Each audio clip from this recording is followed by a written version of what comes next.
We will now call the Common Council meeting of May 20th, 2025 to order. Roll call, please. Alderwoman Haas. Here. Lorick. Ritz. Here. Alderwoman Marshall is excused. Alderman Gale. Here. Guzikowski. Everybody, please rise for the Pledge of Allegiance.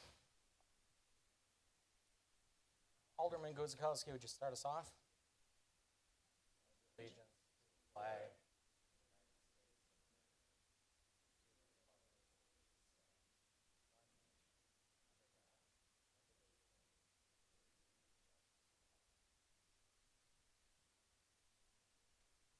First item is item 3. That's the approval of minutes of May the 6th, 2025. I'll give everybody a few minutes to take a look at them.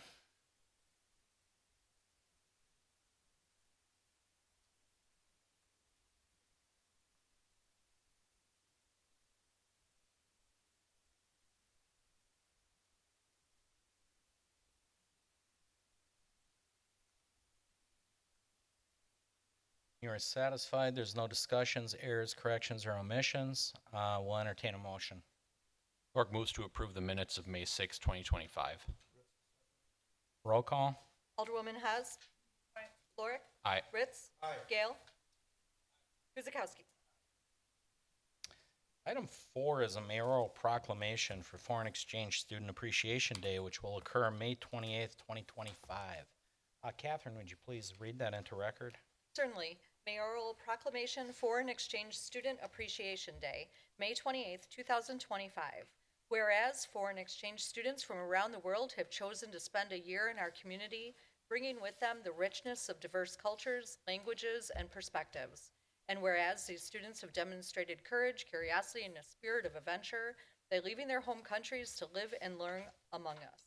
And whereas through their daily interactions in our schools, neighborhoods, and civic life, foreign exchange students promote global understanding, cultural appreciation, and international friendship. And whereas host families, local coordinators, and our high school have warmly welcomed these students, fostering mutual respect and lifelong connections.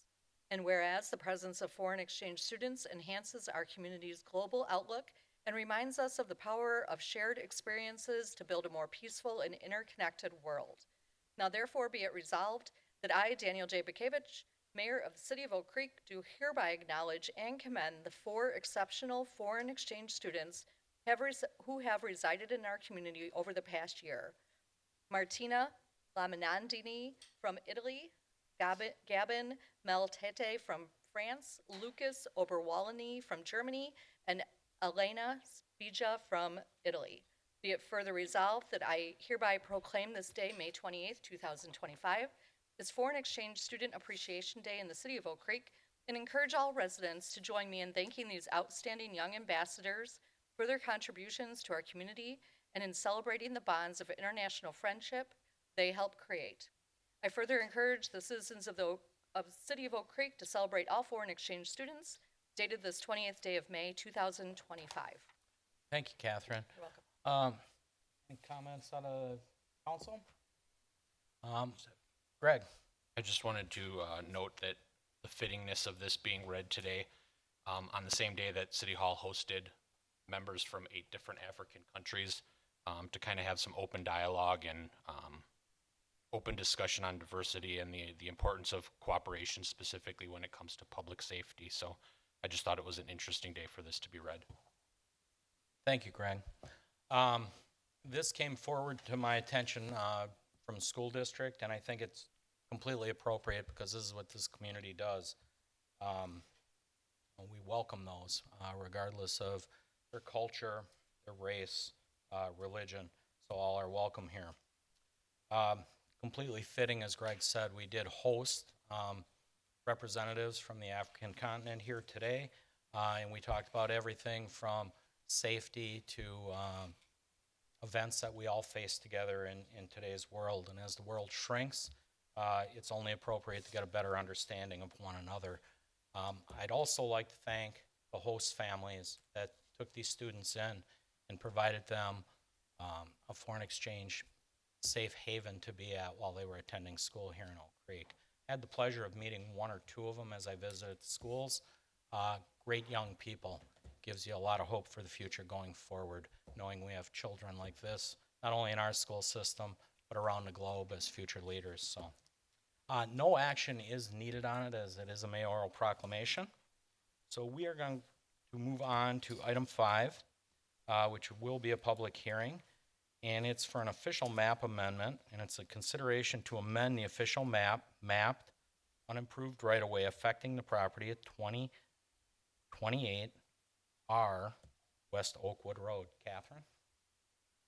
Public hearing number 1 is to consider a request to amend the official mapped unimproved right-of-way affecting the property at 2028 RW Oakwood Road, property owner Mark Verhalen and Kim Verhalen, applicant Mark Verhalen and Kim Verhalen. Legal description there follows. Date of notice, April 23rd, 2025. Great. I'm going to turn it over to Christy Lane. Thank you, Mr. Mayor, members of the Common Council. Christy Lane, Community Development Director. The first public hearing before you this evening is a consideration to amend the official map amendment by removing or erasing this east-west connection from Judith Place to a future north-south roadway. So the official map amendment is a planned street pattern. It's not official right-of-way. We have these shown throughout the city. They were created and established decades ago, basically in an effort to, if the city were to, or a developer were to install right-of-way roads, a subdivision, this would be the ideal street layout. So the property owner is requesting to basically erase just this small east-west leg on his property.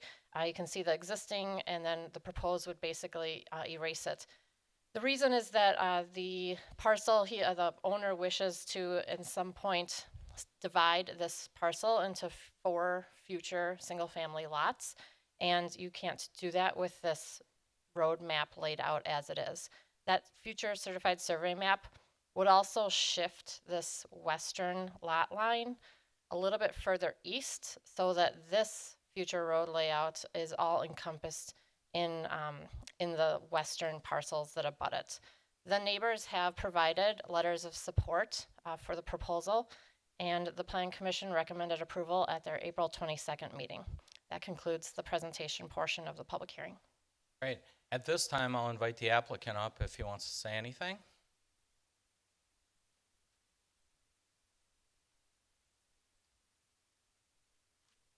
Mark Verhalen, 9330 South Nicholson Road.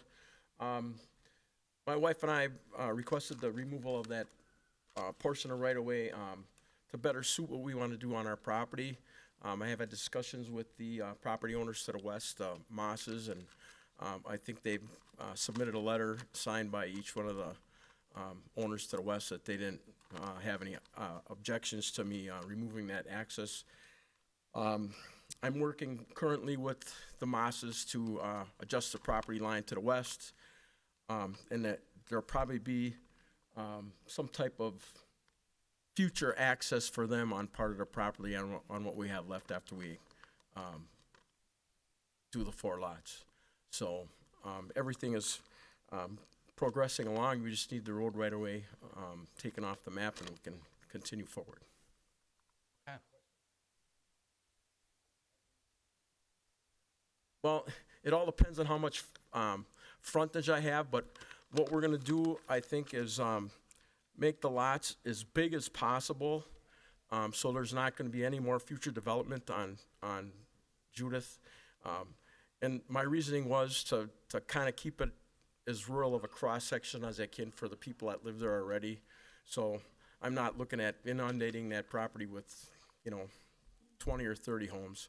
And I did have a real estate person that I work with kind of give me the best and worst scenarios. And the worst scenario, we could have, if we'd have went full development, or if I sold it to somebody else and they would have went full development, they could have probably put 18 lots on that property. So we're looking for the least amount of impact, and hopefully that'll be the last development along that road, because we're gonna take up all the frontage with the 4 lots.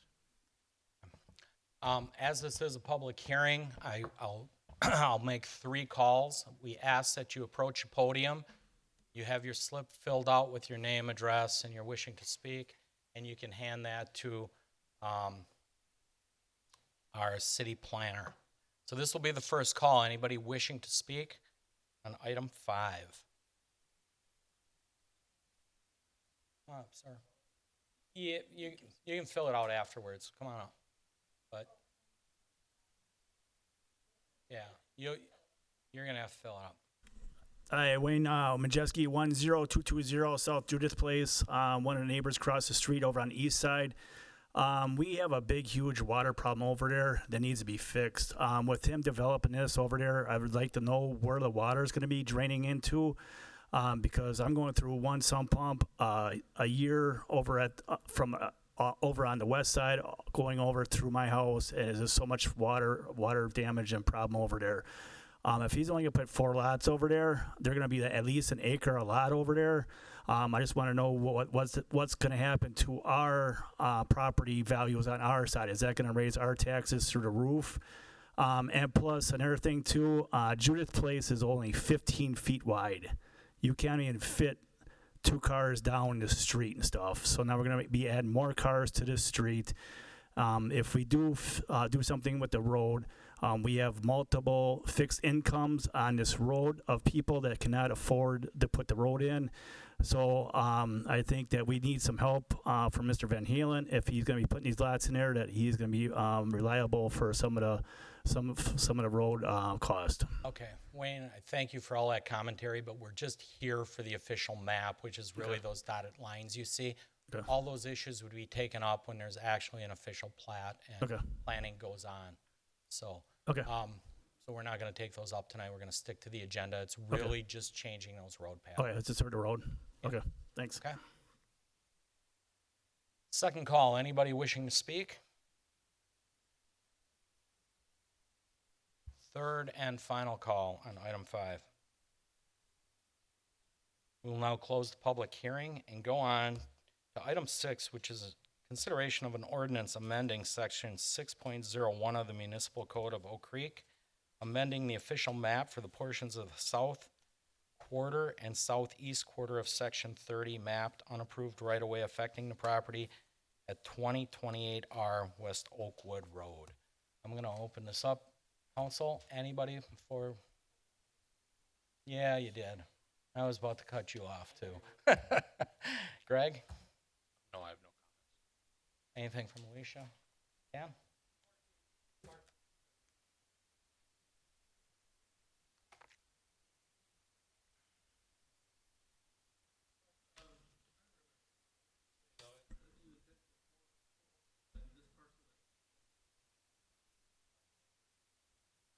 Pardon me?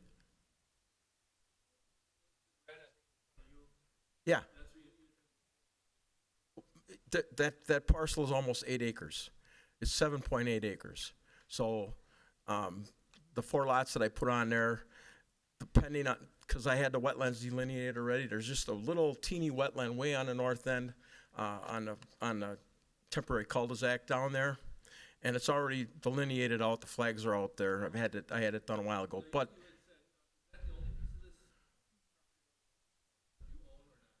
everything that's slashed in red. The Moss's property is right to the west of me, where the road comes up and goes around the house that's in the center there. That's Moss's property. Yes. Yes.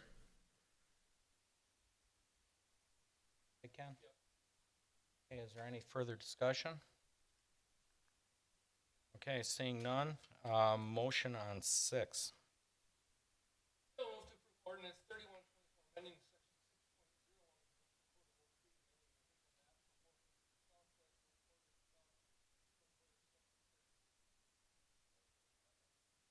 Roll call. Alderman Ritz. Aye. Gale. Guzekowski. Haas.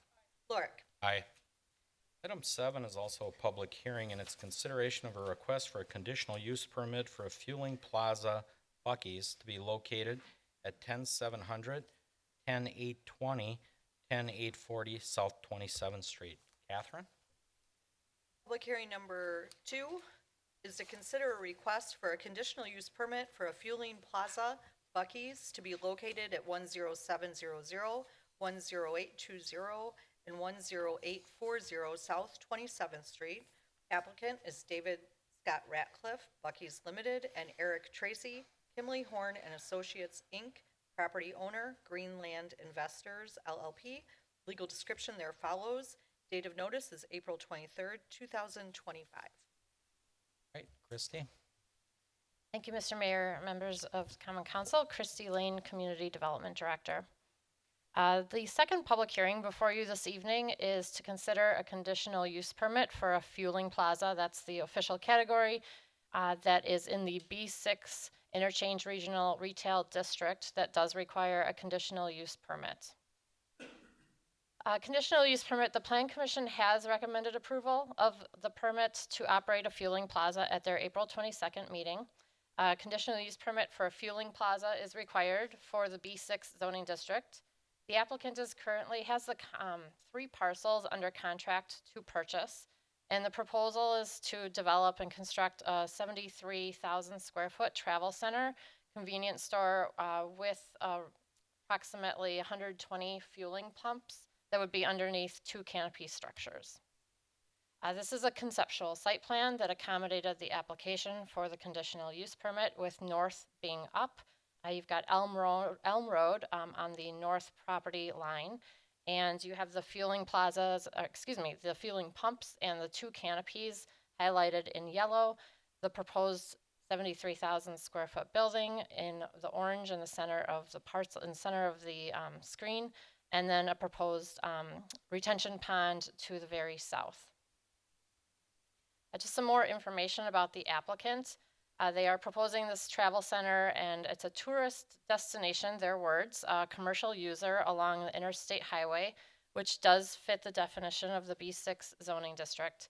At full capacity, they do expect a typical shift to include 100 to 125 employees. They have submitted a traffic impact analysis to the state Wisconsin DOT, and that TIA states that approximately 70,500 vehicles per week are expected, or about 10,000 vehicles per day.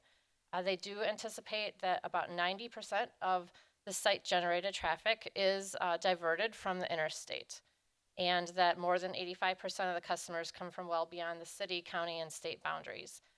One thing that Bucky's as a corporation prohibits is semi-trailers or 18-wheelers are not allowed on the site.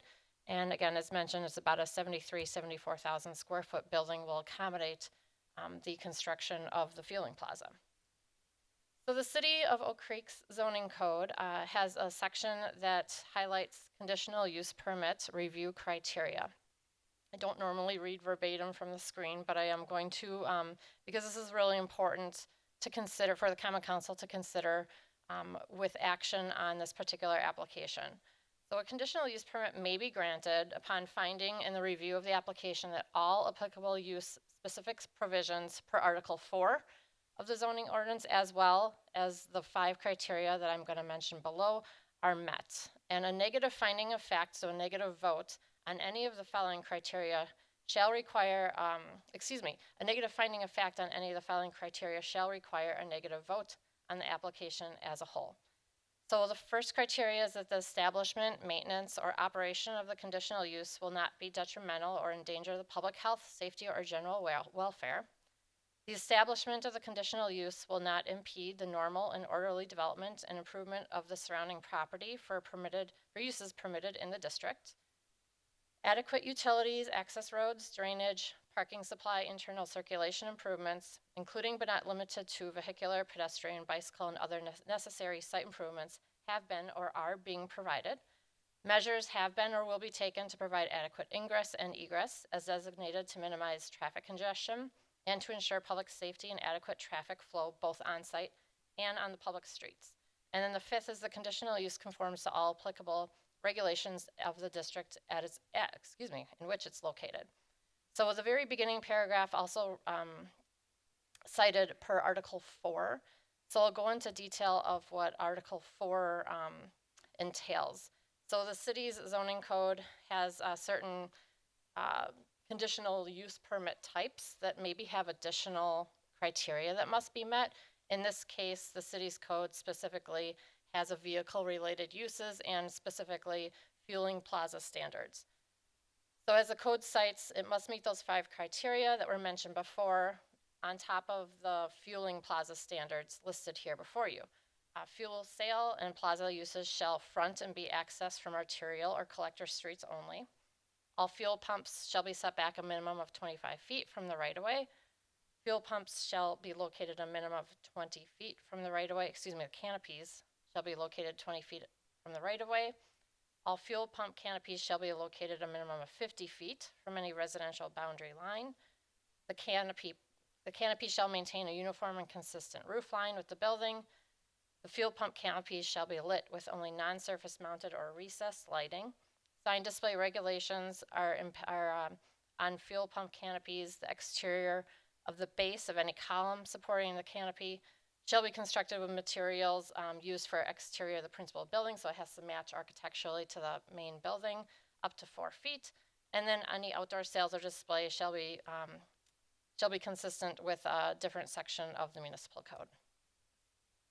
So with a conditional use permit, the city has an accommodating document with the resolution, which are conditions and restrictions, basically stating, you know, if this were voted in favorable tonight or any conditional use permit, that conditional use permit must meet certain conditions and restrictions for this particular site. So Section 1 has our standard required plans, easement agreement language. Section 2 has, it just reiterates what uses are allowed in the code. We specifically state for this particular conditional use that it has to meet the fuel plaza standards. The applicant did request a 24-hour, 7-day-a-week hours of operation for this particular project. It's also a list of the standard building, fire, and municipal code requirements for occupancy, and that, of course, any property owners is responsible for removal of snow shoveling. Section 3 identifies the bulk dimension standards, which is just a repeat of what's in our code. Section 4 focuses on parking and access. There is a statement in the conditions and restrictions for this particular application that access and capacity improvements to the site shall be in accordance with approval from WSDOT. And that is stated in this particular application because the Wisconsin DOT has jurisdiction of Elm with the intersection and with the Interstate I-94 and 27th Street. So it's 100% under their jurisdiction. All traffic improvements and site improvements must be met and approved by the DOT in order for this project to move forward. Section 5 cites the lighting requirements in our code. Section 6 is allowable signage, which I will go to in a minute. And then Section 7 is, again, a repeat of our code with the performance standards. So this particular application included signage that is above and beyond what the sign code allows for. And as a part of the conditional use permit, the applicant is requesting additional signage, and the conditions and restrictions limit the signage for the following. So it does allow a pylon sign up to 75 feet in height and 24 by 24 in area. It does allow wall signage up to 307 square feet each on the building. It does allow for canopy signage up to 64 square feet in area. And then just also a statement that the conditional use permit considered this evening, it doesn't dive into the site plan, the landscaping, the lighting, architectural, and all of that. All of that will be future review by the Plan Commission. And there are a lot of sections in our municipal zoning code that set standards that must be met. For example, the Plan Commission at a future meeting, perhaps, would consider off-street parking requirements, which are regulated by our code. Off-street loading, landscaping, screening, fencing. We have very particular standards for landscaping in our zoning code. Green space requirements, setbacks, outdoor lighting.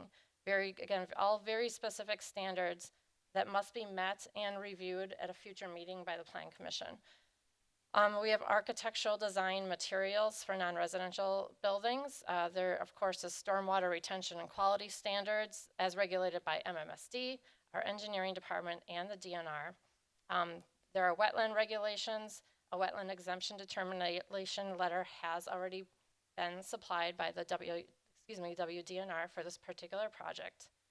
And then, of course, the DNR regulates gasoline dispensing facilities. That's not the role of the Plan Commission. That is going to be reviewed, would be reviewed by the DNR. So I'm not going to read this again, but just a reminder that as the Common Council is considering this particular application, to take into consideration the review criteria as stated by our municipal code. The Plan Commission did review this. They recommended approval at their April 22nd meeting. And that concludes my presentation for the public hearing. Great. Thank you, Christy. I will invite the applicant up if they'd like to say a few words.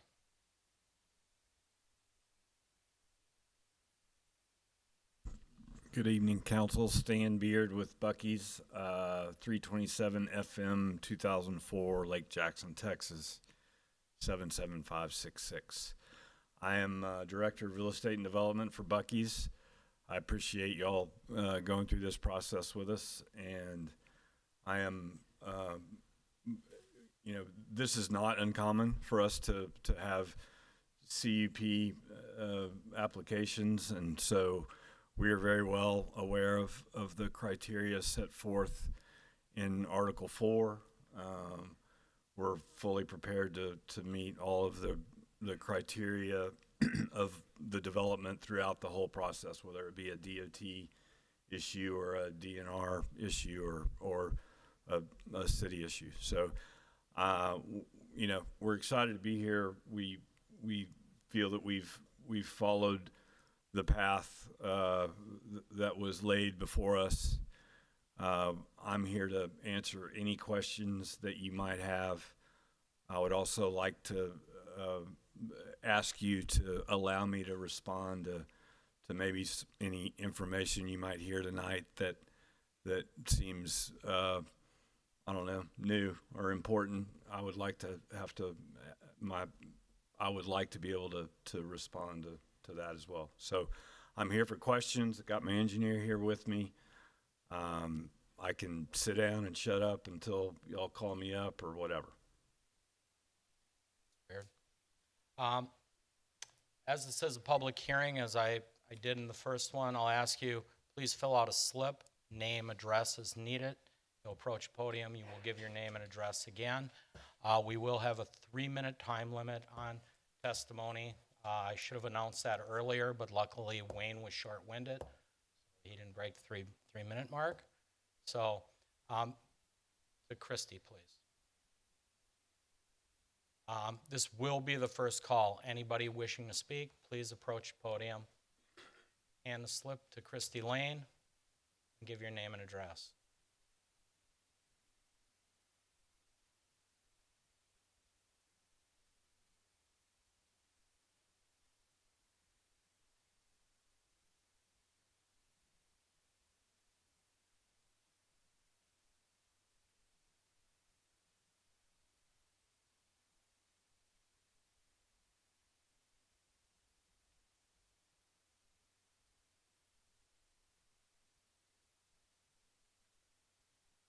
Okay.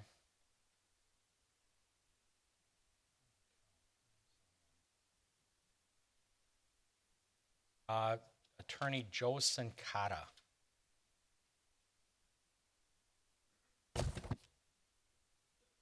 Name and address, sir. Thank you, Mayor. Joe Sincata, attorney for Oak Creek Neighbors United, offices at 1200 East Capitol in Shorewood. As I said, I'm the attorney for the association, Oak Creek's Neighbors United. I appeared at the hearing a month or so ago on the rezoning and the comp plan amendment. On behalf of the association, we objected at that time to those proposed changes to the code because the facts showed, in our view, they were being proposed and ultimately approved, not in the public interest, but for the sole benefit of the owner and applicant of the project. Subsequent to that, we filed a court action, which you may be aware of, That's on file with the court in Milwaukee County. The claims include that the approval of the rezoning in the comp plan was illegal spot zoning. Also that the village has violated its ordinances regarding rezoning. There is no change that justifies that rezoning under the facts and under the language of the ordinance. Because of the court case, we ask that further review of this project be stayed so the court process could proceed. That request was never responded, has not been responded to, and of course the city's proceeding with the CUP, the conditional use permit. So I appear again tonight to express our objection on behalf of the association and renew that objection to the project generally and the CUP being proposed. Here's the reasons for that. The CUP is proceeding contrary to ordinances. You passed an ordinance eliminating the need for a second plan commission hearing recently. That, in our view, does not apply to this project. That should happen. Indications are that it may not all be that meaningful because the last plan commission was not very in-depth in terms of evaluating the issues. But not having that meeting does indicate it does indicate facts that are consistent with an intent by the city through the staff and elected officials to really move this along as quickly as possible and basically prove it no matter what for the benefit of the owner, not really considering the public interest. Secondly, the idea that this is going to be rushed through is consistent with the staff's advice, which I've been able to see, which does not provide actual facts or substantial evidence showing that the proposed CUP would satisfy Ordinance 170804 sub 3. In addition, Mr. Sincata, just 1 minute warning. yeah, I got 35, 34. Oh, there's a meter up there? There's a meter. Oh, okay, You're great. talking in my time, Mayor. I got I'll extend it if I that a screwed you boy. up. Okay, Go ahead. I'm almost done. In addition, in the proposed resolution approving the CUP, I noticed on paragraph or page 2 of that resolution, paragraph 8, it says that the proposed development should not adversely contribute to traffic volumes or traffic flow in the area. So this is going to look like, to me, and it may look like to the court, a way to push forward on this CUP approval without getting the DOT sign-off. The cart way before the horse. You've got this level of interest and concern by nearby neighbors, and you don't know what's going to happen on the traffic, and you're going to go forward based on, well, we think it's going to meet it. It's not the way you should run your operation here, I don't think, and it's unfortunately consistent with the claims we've made. My last point, Your Honor, Your Honor, Mayor. Neighbors are here defending the status quo. The applicant is seeking the change. Why is that important? There's no right to a CUP, there's no right to rezoning, and there is a right for them to vociferously, respectfully, and strongly object to this. They live here, they've lived here, they've shown their loyalty to the city, and they have a right to object. The point of that is take it seriously. Right now, the feeling is amongst our group, they're not being taken seriously. This doesn't have to get approved tonight. Thank you. Thank you for your comments, sir. Next, Mary Ellen Malcolm.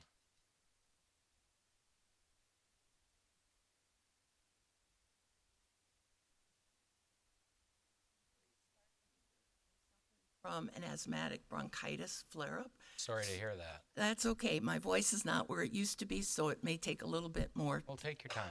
We'll Thank let you, sir. finish. August 24th, 2022. Mayor Dan Bakewitz wasn't especially excited about the concept. I don't think this is the appropriate one. Commissioner Don Oldani made his point plainly. Environmental concerns aside, bar and liquor store aside, a gas station here makes 0 sense. And that's all I'm going to say, quote unquote. Commissioner and Alderman Greg Lorick agreed there are already more than enough gas stations to service this area. What is this area?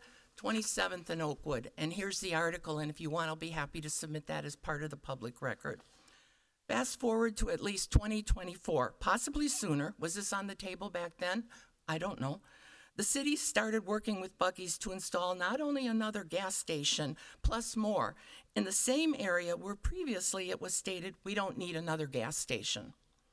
January 23rd, 2025, the mayor and city administrator announce on TV, Buc-ee's is coming to town. Very little notice to the residents impacted by this. public hearing at the Planning Commission, and that one was a public hearing. January 28th, 2025, Planning Commission. 2 civil engineers were not convinced there was sufficient studies to warrant approving the next step. Residents expressed concern and asked for a pause so that the proper studies could be conducted. All were overruled, with the alderman from District 2 admitting, "I wouldn't want to live by it." So then why should other Oak Creek residents live by it? On March 18th, I sent emails to all alderpersons and the mayor. Only Alderman Gell replied, advising there was no collaboration or influence he could provide, and he was not in favor of it. Mr. Mayor, I at least expected a reply from you, since I did help vote for you in your position. So did other people. It would have been the proper thing to do. March 2025, a public meeting of the council. Again, residents presented facts and asked for a pause. They were overruled. April 2025, another Planning Commission meeting. This time, no public comments were allowed. We still attended and witnessed the rubber stamp of the proposal without a single question. And by the way, I was in Mexico at the time, but I did watch it on YouTube. Yet multiple questions were asked on 2 other proposals, and the mayor complimented the developer for working with the residents in advance. This was not done on this proposal. Based on public comments prior to this, Buc-ee's amended their traffic numbers, which were still low. Other studies were also admitted. May 2025, will Oak Creek learn from the lessons that other communities are seeing without proper planning and location of Buc-ee's? Check our website, oakcreeknu.org. Also, as part of the public record, I submitted 2 documents this afternoon.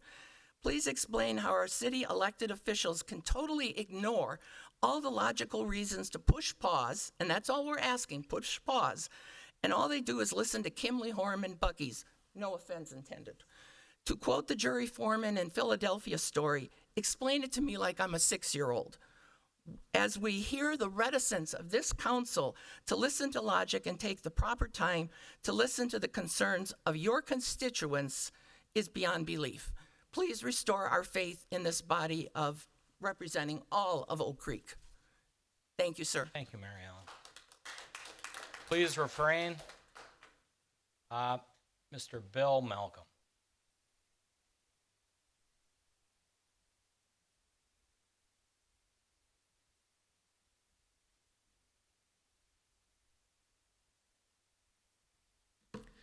Hey, good evening. Bill Malcolm, 4001 South 72nd Street, Milwaukee, Wisconsin.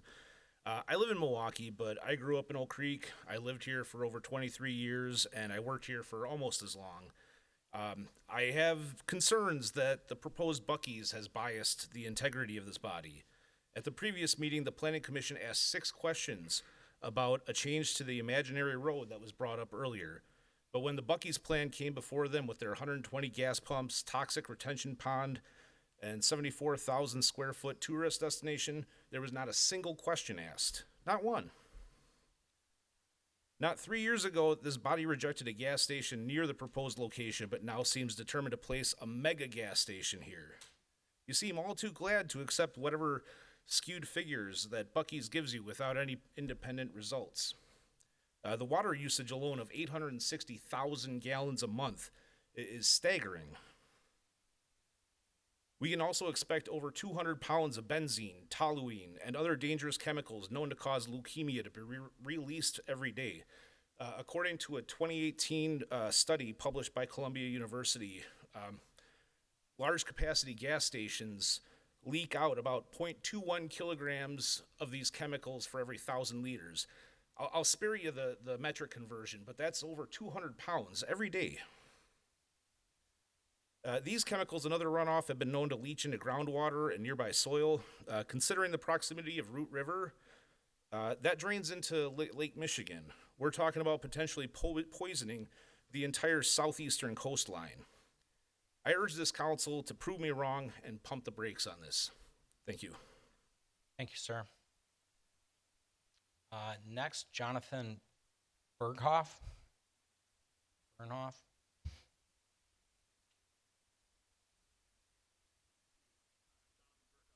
484. Yeah. Got to be on the Yeah, microphone. sorry. Jonathan Berkoff, Berkoff, at 4844 County Line. So I'm a physician. Our family's owned that 60-acre property for next year. It'll be 100 years. This is the first time we've ever felt the need to object to any concerns about development from local government. So pretty clearly, we don't have an interest in having this development, primarily because we're 1.4 miles away to the west, and the traffic study identified apparently 90% of the traffic coming off the highway, but that is going to be the east-west corridor and a two-way county line road. The traffic implications of that, I think, pretty clearly don't meet the conditional use requirements for item C. So that would be primarily my concern. As a physician, I'm concerned about the environmental impact of this project, and our family would object to your decision to proceed with this. Thank you. Thank you, sir. Sahad Malak.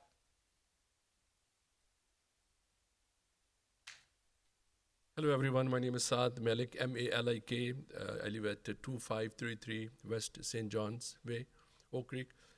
I was just reading a report, state of Wisconsin, the state of Illinois, they are switching from gas to electric vehicles, and you're letting 120 pumps come in the neighborhood. I think I mentioned in my previous, in your previous meeting, I used to run a gas station. I started running a gas station when I was 16. Now I'm 50. It was close to the Miller Park. We had 2 gas stations. We sold one because people in the gas industry, they are selling because they know the electric vehicles are coming. All the gas stations, they're losing business, gas business. It's not much business. There are 4 petrol pumps or gas stations within half a mile or 1 mile, I will say. And there is no need for 120 pumps in this neighborhood, honestly. State, they are still reviewing the feasibility. They are not done, and I don't know why the Common Council is in so hurry to let the gas station come. They should be wait. Let the state review the whole thing, and then you can go ahead and decide. But I'm not in favor of the gas station in this neighborhood. There are lots of things that I know as a gas station owner or the person who used to manage. It's going to be a mess in this neighborhood. 120 pumps, all these, the houses in the back, they will be smelling gas all the time. Thank you. Thank you for your comments, sir. Next, I have a comment from Amanda Oxford. She did not wish to speak, but she'd like it read publicly. She says, I am against the conditional use permit. I do not see how anyone doesn't see this as a detriment to public health and or general welfare.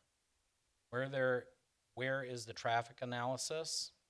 How can votes be made without that information? What type of kickbacks are you receiving from this establishment? Thank you for your comments.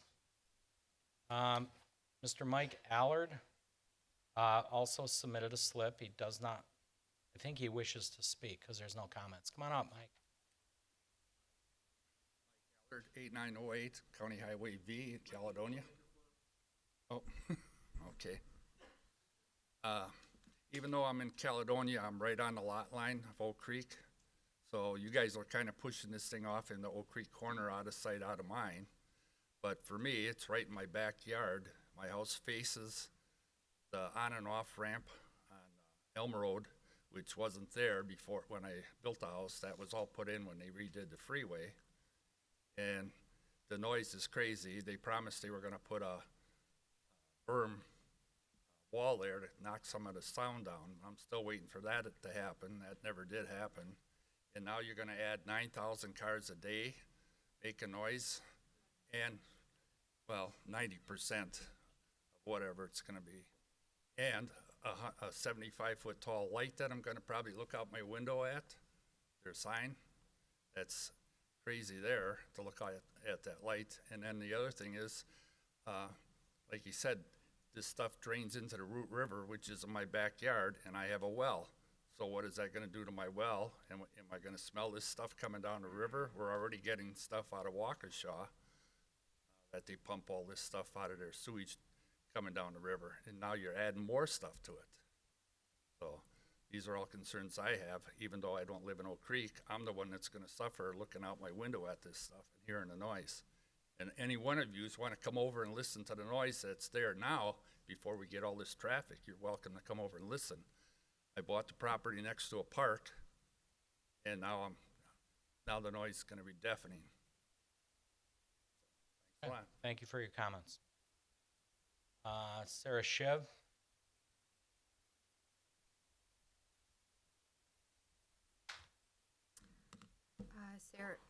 Sarah Shreve, 2311 West Oakwood Road, Oak Creek, Wisconsin. I think where we started in January, the thought was that the public and the community really wanted this development, and that's where we ended up all the way here, was that there was the idea that all the residents of Oak Creek wanted it. I just want to share that since Oak Creek Neighbors United has come together, we have received an outpouring of support from community residents with letters, calls, all talking about other developments where they felt that their best interests were not at the forefront of the council or the planning commission, and that their quality of life has significantly suffered. So people are paying attention. When you go on some of the social media, a lot of the people that are in support are not from Oak Creek. They're from Kenosha. I checked, they're at Racine, Waukesha. So we have a petition. Within a matter of days, we had several hundred people opposing this development. So, you know, that's where we started, and then here's where we are. There's about 50 Buc-ee's developments within the United States. Not one of them has been approved for a conditional permit without a TIA made public. Not one. So Oak Creek would be the anomaly. Just know that. In addition, there's all of the, not only the residents, but the area businesses. Saputo has been in discussion with us, Waste Management, XPO. They're all concerned about what's happening on 27th Street. When Saputo came into the neighborhood, they projected that Oakwood was going to be at peak velocity within the next 5 years. And that was before they knew about Buc-ee's. So you guys don't even have a plan when Oakwood is going to fail, and it will fail, especially if the numbers are 10,000 cars a day with only 10% of local traffic, which is a significant underestimate. I mean, we've seen the integrity of this development and the business. They have changed their numbers many times throughout some of the applications. That should be a red flag to all of you. And there should be a pause. There should be a pause to say, why are the numbers constantly changing? How do we have answers on how to mitigate some of these concerns? And to continue to push forward with no resolution or no answer on how to resolve any of it shows that none of you are standing up for the residents of Oak Creek and that your integrity is in question. Thank you. Levi Oxford?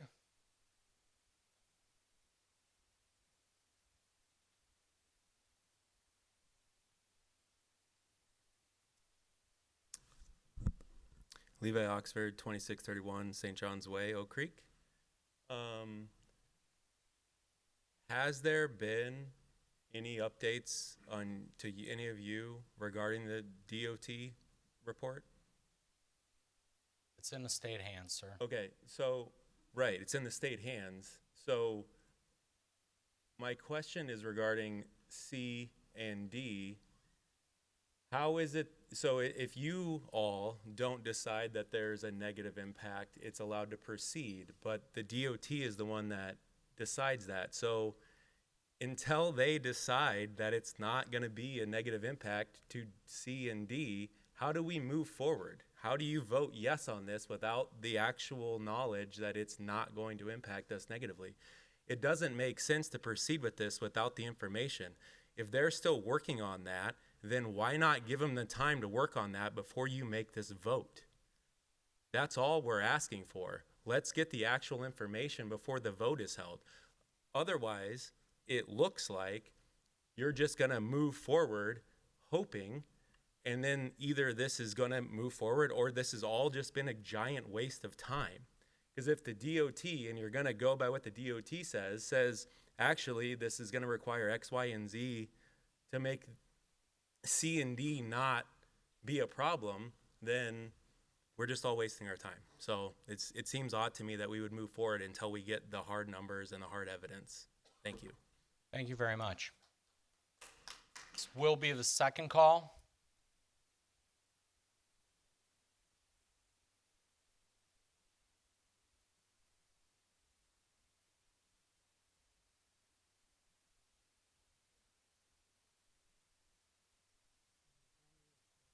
Oh, you can go there. We'll get it. We'll still need your name and address. Sure. Thomas Santarelli, 1108 56th Street. Good evening, Mr. Mayor. Kenosha, I'm sorry, Kenosha, Wisconsin. Good evening, Mr. Mayor, councilman, council members. I'm an attorney. I represent a Storybook Farm. That is the property that is contiguous with the proposed Bucky site. And we appeared at the last Plan Commission meeting, and I want to just bring it to everyone's attention that this is a property that is on the same piece of land that Bucky's is on. And if everybody knows the site, Bucky's is 15 to, in some cases, 30 feet higher than my client's farm. Undoubtedly, there's going to be water runoff with the concrete, the noise, the lights, the traffic. It's going to have a negative impact on her property. And sadly, nobody from Bucky's or the city of Oak Creek or the members of this council have contacted my client to ask what do they believe what's going to happen. So when we're talking about whether or not this was well thought out or well prepared, clearly there was a misstep there. And if you look at Article 4, Sections A and B, it says the conditional use will not be detrimental to or endanger the public health, safety, or general welfare. That's A. In B, it says it will not impede the normal and orderly development improvement of the surrounding property for uses permitted in the district. There's no doubt, and I think everybody can agree, that this will have a negative impact on the farm. And we'd ask you to take a pause, look at that, and reanalyze what effect that has on the farm. Thank you. Thank you, sir. Third and final call. Anybody wishing to speak? Please, sir, come up. You have your form. Okay.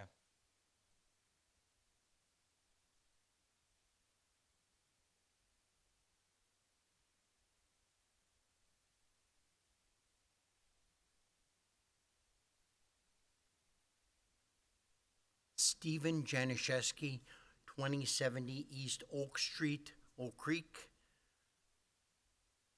And I live on the north side of Oak Creek, right where they shoved the post office down our throat, and there was supposed to be very little noise or diesel. We got it this all.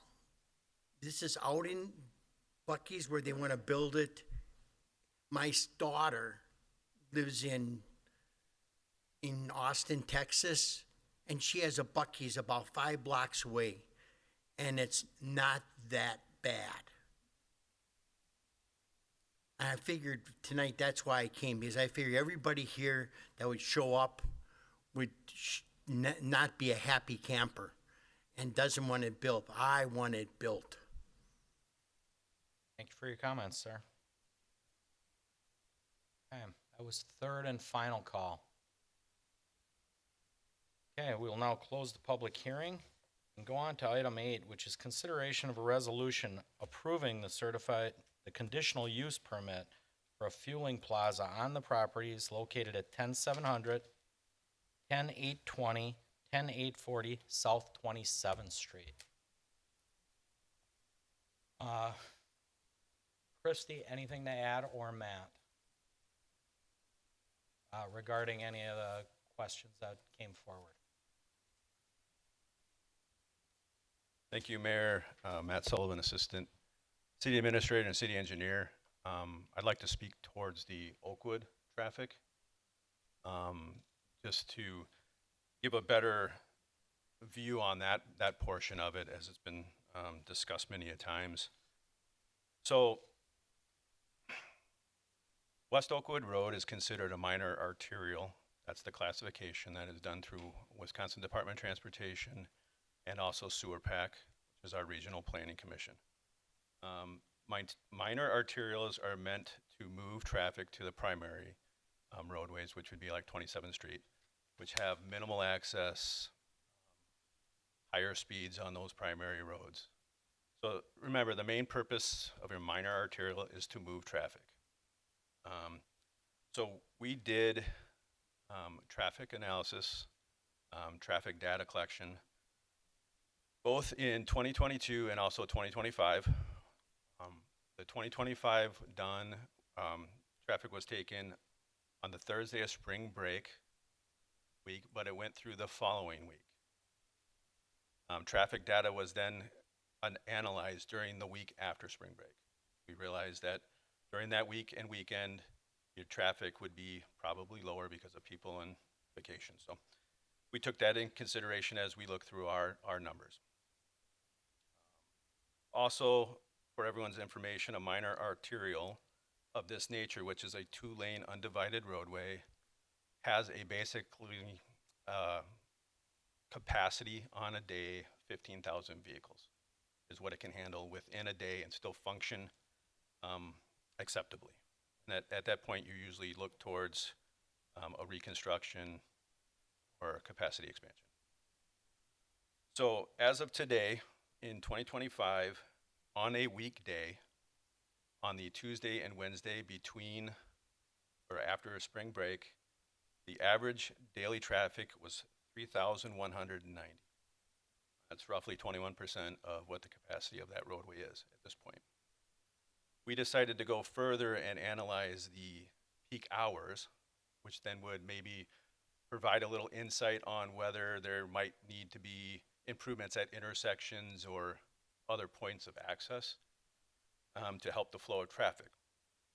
So according to the Highway Capacity Manual, which is what is used nationally, and it is used for the basis of all capacity and level of service on any roadway, whether it be freeway, local, or county. The lane capacity for a 2-lane road of this nature is 1,700 passenger cars per hour per lane. That's 3,400 vehicles per hour on that roadway. In accordance to what we collected, there's approximately 178 vehicles per hour per lane during the peak time. That is approximately 10.5% of what the capacity is of that roadway. Overall, it's 328 vehicles per hour total, which is 9.6 of that 3,400. So currently it is operating a level service A. So when you look at it in the sense of getting to its full capacity, you're looking at an additional 10,000 vehicles a day or more. So keep that in mind when we go through it. The interpretation that it is at its capacity is false. It's not. We have significant capacity within that roadway. Very similar to a lot of our other minor arterials, which would be Pennsylvania, Nicholson, Pewitz, and other roadways of this nature. If you have any questions, I'd be happy to answer those. Can't ask from the audience, ma'am. Right down here now. Nope, stay there. We're not done yet. Any questions out of the council? Okay. Matt, go ahead.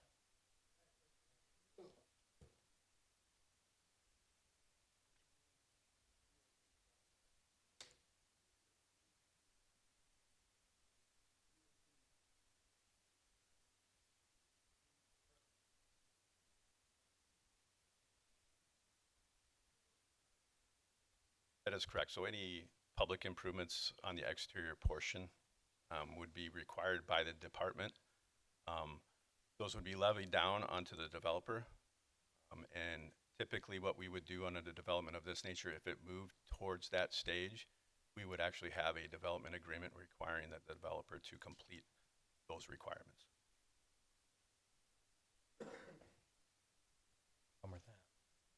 Any other questions of Matt concerning Oakwood? We're going to try to stick to topic going forward. Good. Sarah, you want to pop up?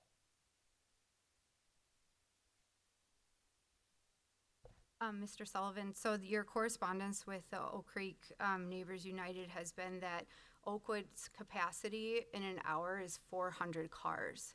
So if there, and I have this on an email from you, if you're, I saw you raise an eyebrow. So right now, you said that there's about, I think you said 178 cars was the peak. So that was kind of our point, was with Bucky's saying that there's 10,000 cars, which again, that is an underestimate of the amount of traffic that that site is going to see. We've seen other sites within the United States that have probably about double that amount. But if we're going to just go by the lowball estimate, and 10% is coming from local, that would be an additional 1,000 cars. So unless there's timed entry for Bucky's, you have no way to decide how many cars are going to come down during peak hours, along with all the houses that are lined there. There's a max of 3 cars that can turn left onto 27th Street. So there's most definitely going to be a bottleneck that's going to prohibit people from leaving their residence. So I guess a follow-up question was, if that's acceptable, who do we call when we can't get out of our driveway? Do we call Oak Creek Police every time? What happens with EMS when they need to get through because everybody is jammed up trying to leave Oakwood to get onto 27th Street? Thank you for your question. Matt? I cannot predict myself, nor could any traffic engineer, whether all 10% of those vehicles will travel Oakwood at that same time. But in my experience, we're not here to debate. In my Matt's got the floor. In my experience, that would not happen. It's very unlikely that that would occur. In regards to 500 vehicles, that was level service C, and I provided that. To be at level service C, you would have to be at 500 vehicles. You are currently at 178. If you read the top where it says level service A, existing conditions in that email, I looked at that email today to look back. So in order to get to level service C, you would have to be at 500 vehicles. So currently you're at 178, which is the existing condition. Can I respond to that? Sarah, we're not going to get into a debate here. I'm not getting into a debate. I have a question. You asked your question, and you also had Do your you want to public hear from the comment. residents, or like, why do you want to silence us? Like, Sarah? if we're really going to try to figure out if this is a good fit, why is my question that obtrusive to you? Go with your second question, and then we're going to move on 10% because the of council has the 10,000 is floor. 1,000 cars. So even that if you had 20% of that coming in 1 hour, that's 200 additional cars in one peak hour. So even if we pretend that not all 1,000 are coming at the same time, even a small percentage of that, Oakwood would be at capacity. They would be at a capacity as far as not being able to handle all left-hand turns, not blocking up Oakwood Road and blocking residents leaving their homes. That is our point. And you guys have not vetted any of that. And nobody's questioned how Bucky's has changed their numbers on their January application Sarah, you're to off your April. question now. All right, sorry. But Thank you. that's my point. All right, back to the council. Council, questions for Matt? Okay. Generally, questions all the way around. Let's start down here with Greg. I guess my initial questions will be for the applicant you offered. Do we? Go ahead, Stan. Stan Beard, Bucky's, 327 FM 2004, Lake Jackson, Texas 77566. Okay. So just a little background. In my full-time position, I work for a regulatory agency that inspects underground storage tanks. So if you don't necessarily know the answer, I would like the answer to these. It may sound like it's going towards site plan, and I know that's a different meeting, but this is going to go towards overall public health and safety.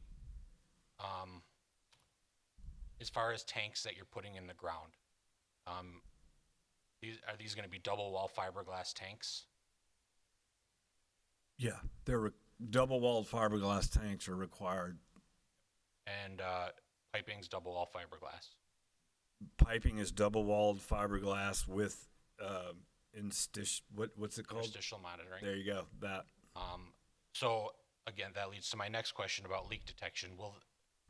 Overall, is the whole site tanks and piping interstitial monitoring? All of it.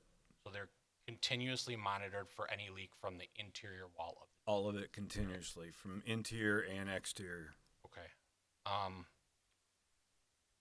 Next question is, do any of your locations nationwide have any around-the-clock private security that you fund, or any memorandum of understanding with local law enforcement where you are funding security or police presence at any time?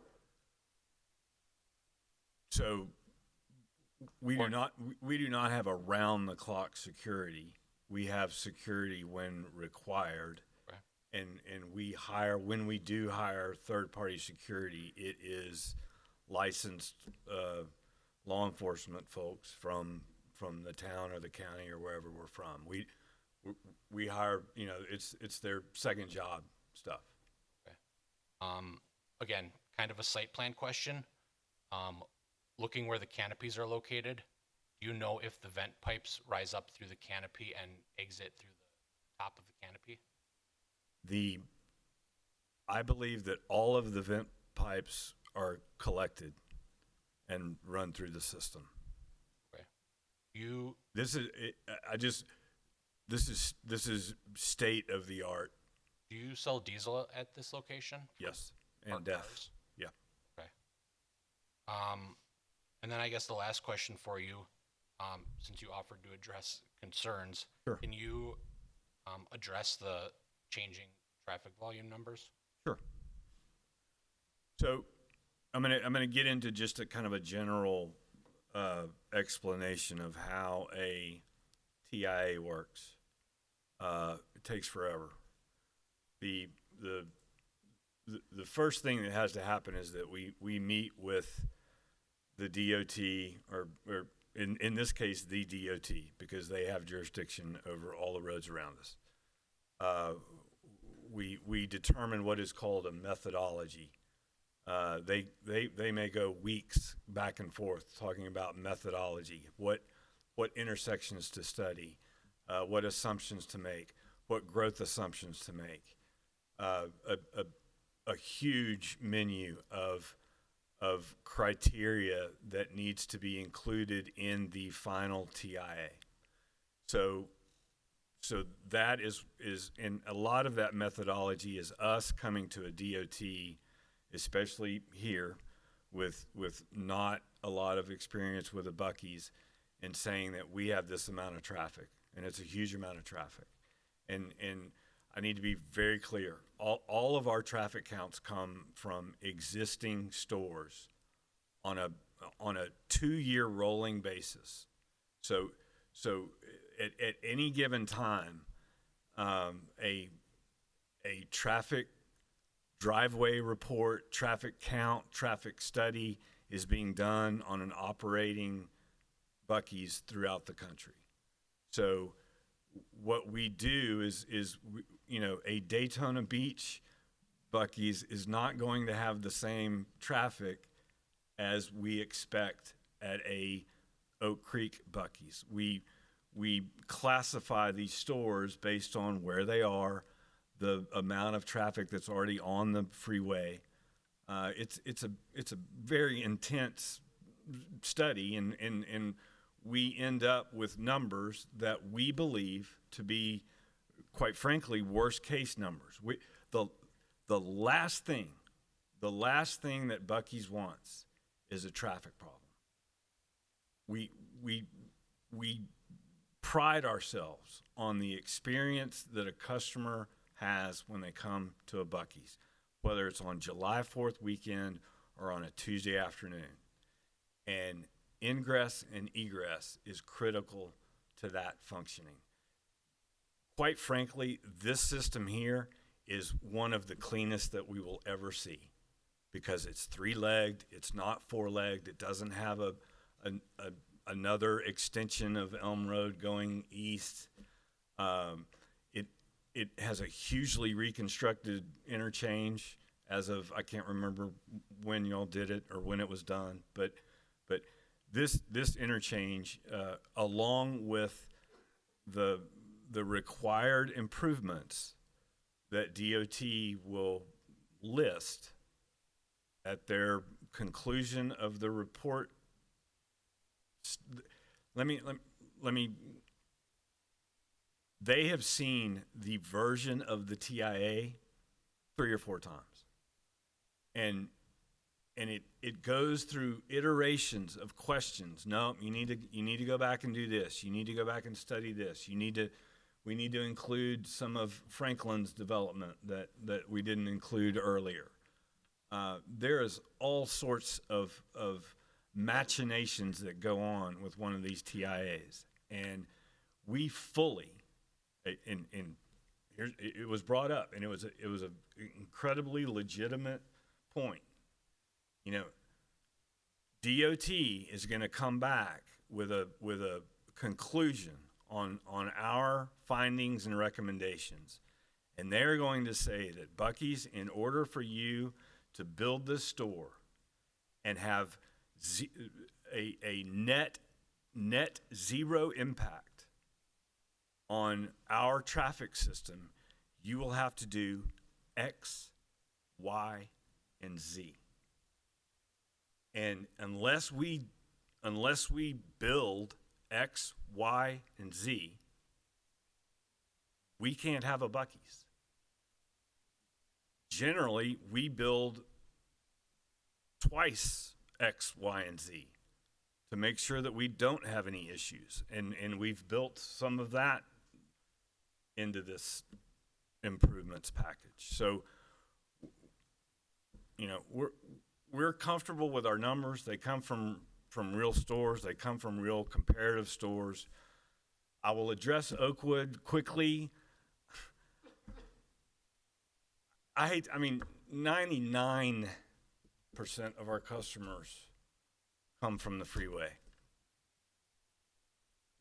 Oakwood doesn't, there's... Please, refrain. The Oakwood is not going to see the effects of a Buc-ee's that everyone is assuming they are going to see. That's all I can say. Okay. I think that's, as far as questions for you, I think that's all I have notes on.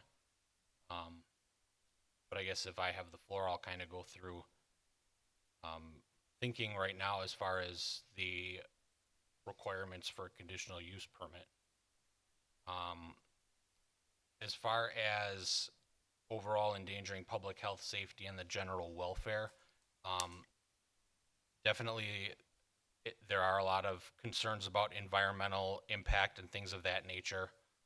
Again, a couple things on that. Having a long experience in regulatory agency that oversees these, the use of interstitial monitoring, constantly monitoring for a leak from the inner wall, let alone having a double failure where inner wall and outer wall leak. I understand that years ago when steel tanks were put in the ground, they corroded, they leaked.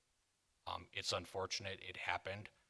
I'm not saying that a double wall tank can't leak, but there's definitely been improvements over that. As far as emissions from the vents, reading some studies that were given to us, using I believe it was California kind of as a standard. Unfortunately, our setback is much closer than their recommendation in that report. But based on emissions and readings that they took, they are recommending a 300-foot setback, and that would be from the vent outlet. Knowing on the conceptual plan where the vent outlets are, if they're coming up through the canopy through that system, that's well outside or well within the 300-foot setback from any residential property.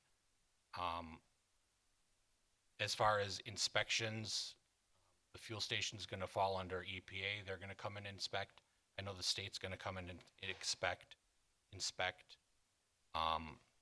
So I have little concern over that as far as safety.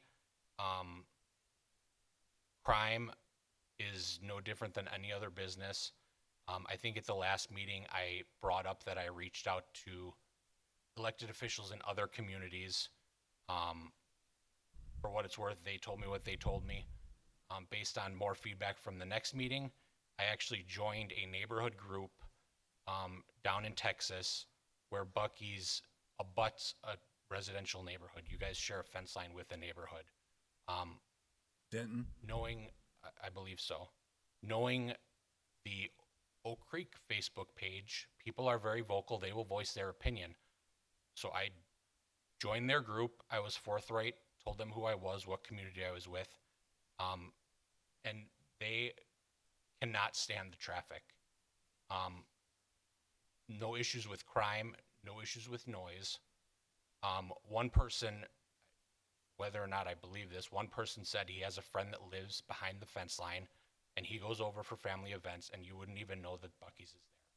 But I will say everybody that complained about the traffic. Now there was different things thrown out. Some people said a TIA wasn't done down there. Other people said paid off the city. Other people said a TIA was done, but you didn't follow it. So for whatever it's worth, that was the complaints. So that's the big concern here as well. I know that there's conditions here that have to be met. And having been through this process before, I know that you are required to do all the improvements that the DOT suggests in order to even build. So I see it from the view of this is getting pushed through and getting approved before we know these answers. However, that's a condition that's in this approval, is any impact to traffic that the DOT identifies in this study has to be addressed and basically put in by you guys or you don't build there. So that kind of meets the condition A for me. As far as the establishment and impeding normal and orderly development in the surrounding properties and uses permitted, I don't think that having a Buc-ee's will impede if that north property ever became a business park, for example, which is what it's identified as. I just don't see it impeding any normal development of a new interchange being put on the interstate and development naturally going into that area. Adequate utilities, access roads, drainage, parking supply. Item C on that, again, the traffic is addressed by that DOT study. Once it comes back, you have to do what they're telling you to or you don't build. As far as drainage, based on the conceptual plan, you do have a stormwater pond at the south end of your property. Is that correct? That is correct. And that stormwater pond is designed and intended to collect all water runoff from your property. Right, and I want to address that also. So that stormwater pond will receive all of the runoff from our project. This is different. This is above and beyond what other, I don't know, competitors do or whatever.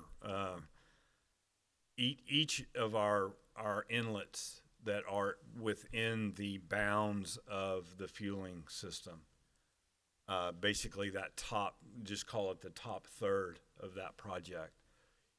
Each of those stormwater inlets will have its own oil water separator that will catch the first round, so to speak. That is not required by any EPA or state or anybody. It's just what we do. And then it goes to pre-treatment before the pond, which catches another oil water separator. Then it goes to the sedimentation of what a pond does. And then it's effluent leaves, and it's monitored and we follow all of the criteria of DNR, EPA, you name it. we're going to follow it and usually supersede it. And then item D, measures have been and will be taken to provide adequate ingress and egress and designed to minimize traffic congestion. I think you touched on that as far as your business trying to please your customers. However, if the DOT comes back after they complete the study, they view your conceptual and maybe at that time an actual site plan, you have to design your ingress and egress to their standard to meet what they find in the traffic study. Is that correct? They're reviewing. I mean, part of their review is our ingress and egress. I mean, they're seeing every single thing that we are proposing. There won't be a come back and do this again. This is they're taking one really huge bite at the apple. Right. Did you say, I'm just trying to clarify your statement. Did you say that you as a company get the traffic study and you go above and beyond? So even if they say it's good how it is, are you going to redo and make it even better? Yeah, I'll give you a really good example if you'll pull up a site plan. So the traffic study will, so a traffic study is our representation of what we believe are the X, Y's, and Z's of the improvements that need to be done in order to have an effective operating system. So a good example of that would be the two right turn onlys on northbound 27th going back to the freeway. The traffic study, as they are reading it right now, the numbers require that we have one turn lane. And what we've done, by the way, the traffic study also assumes a phenomenal amount of industrial distribution that's going to be built in Franklin that no one here got to talk about. So we have taken that background traffic assumption and included it into this. So this traffic flow is designed to also include 500,000 square feet of distribution, another 300,000 square feet of flex office, all of sorts of things that the Franklin Business Park requires, or the PD was I don't know, approved a few years ago, that our traffic impacts have to include those imaginary impacts. So, if we're going to talk about imaginary stuff, that's a lot of stuff going on. So what we are doing is we're trying to position ourselves where we don't have to do any more. We're going to put a signal at 27th and Elm Street. Our traffic impact does not require a signal at 27th and Elm Street. That's how little traffic is going to come from not the freeway. That our traffic study with 10,000 cars a day does not require a traffic signal at 27th and Elm. We are going to put one in because we don't want someone else having to put one in 5 years from now and getting in our way. Okay. And then I guess the last point, E, the conditional use conforms to all applicable regulations of the district in which it is located. And just this process and outlining things in the conditions and restrictions, we're as a city ensuring that they're following the applicable regulations within the district. Is that correct? Whoever wants to Yes, that is correct. Okay. And then I guess just one more thing I guess I'll touch on. If this does go through, just I guess a shout out or something to the regulatory industry here in Wisconsin. Again, got a report from the EPA, shows compliance rates in all different states, including Region 5, which Wisconsin's a part of EPA Region 5. Overall compliance rate for spill prevention, for example, overfill prevention requirements. As a whole region for the EPA, we're at 78, 76%. State of Wisconsin's at 98% and 91%. And I think that's attributed to the work that inspectors that inspect these sites really hold you to a high standard. So just be aware that they are out regularly inspecting these things. And I think the EPA numbers support that were provided in this report. And then I guess lastly, as an elected official from the 2nd District, I know I brought this up at a meeting previously. I view my role as somebody representing 2nd District. I have to represent what the people of the 2nd District want. Overwhelming feedback that I've received through social media and in-person interactions, I don't receive or haven't received many phone calls or letters on this subject. However, the support in the 2nd District seems overwhelming that they would like this. So I view my role as trying to ensure that there is as little disruption to everybody if this does go through, while still representing the voices of the 2nd District. I would throw out, Please do not speak from the audience, ma'am. Ma'am, please.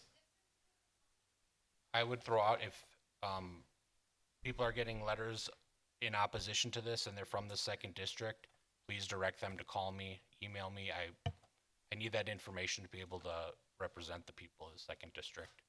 So I may have more questions as I continue to read through my notes and as other people have their comments, but I think for now I'm good on questions. Okay, thank you, Greg. Chris, anything?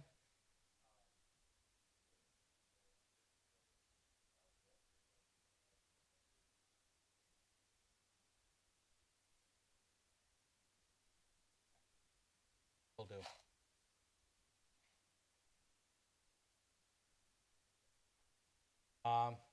Ken. Okay. Alicia?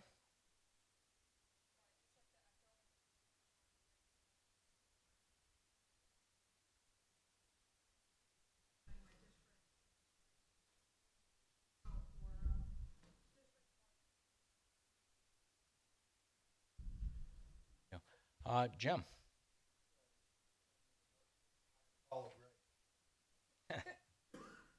Somebody's got to say something. Okay. There's no further discussion, questions? Look for a motion on.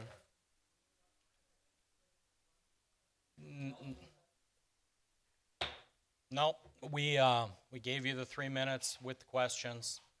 I think there was plenty of information shared between the applicant and the council. Again, no, we're going to call for a motion. On 8. Clerk moves to adopt resolution number 12581-052025, approving a conditional use permit for a fueling plaza on the properties located at 10700, 10820, and 10840 South 27th Street. Go ahead, Roll call. Alderman Gale. Guzekowski. Hess. Lorick. Aye. Ritz. Okay, motion carries. Item 9 is consideration of a resolution approving a certified survey map for the combination and reconfiguration of the properties located at 10700, 10820, 10840 South 27th Street. Christie. Thank you, Mr. Mayor. and members of the Common Council, Christy Lane, Community Development Director. The item before you for consideration is a certified survey map to reconfigure and combine the 3 parcels as they are today: 10700, 10820, and 10840 South 27th Street. The site plan in front of you depicts Lot 1, which will be about 22 acres, reconfigured to encompass the Buc-ee's facility.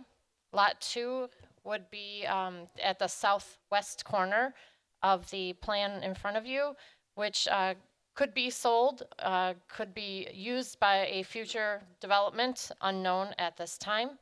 And then it creates an outlot which will house the detention pond, which would accommodate the stormwater requirements for the entire development in its entirety.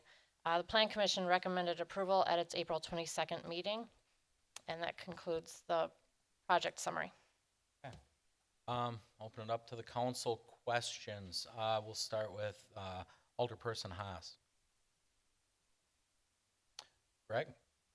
No questions. This is just a standard CSM, so no questions. Jim? Ken? Okay, seeing no more questions or discussion, motion please. Clerk moves to adopt resolution number 12582-052025, a resolution approving a certified survey map for the combination and reconfiguration of the properties located at 10700, 10820, and 10840 South 27th Street. Roll call. Alderwoman Haas. Lorik. Aye. Ritz. Aye. Gale.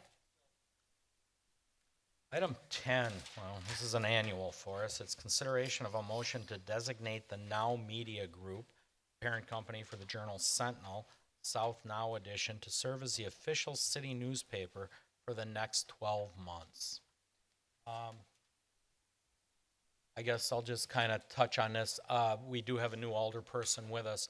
So our public hearings and anything we have to do as we follow our procedures, much like we did tonight, have to be listed within the newspaper. The Now serves as that conduit.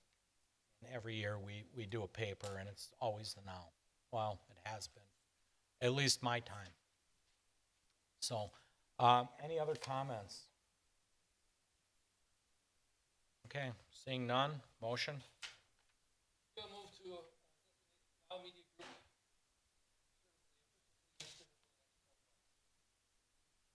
Lork seconds. Roll call. Alderwoman Haas. Lorik. Aye. Ritz. Aye. Gale.